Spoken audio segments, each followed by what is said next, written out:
দেখেন সিআরবিতে বৈদ্যুতিক শর্ট খেয়ে দুইটা বাইক একসাথে জ্বলতেছে। খুব মারাত্মক দুর্ঘটনা। বৈদ্যুতিক শর্ট খেয়ে দুইটা বাইক একসাথে জ্বলতেছে। প্রচুর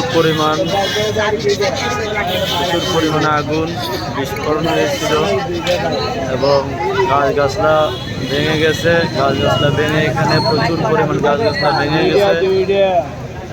গাছগাছলা ভেঙে বৈদ্যুতিক তার ছিঁড়ে মাটিতে লুটিয়ে পড়ে আছে।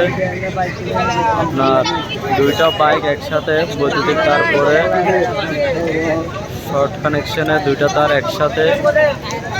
বাইক একসাথে আগুন ধরে গেছে, আগুন ধরে জ্বলতেছে।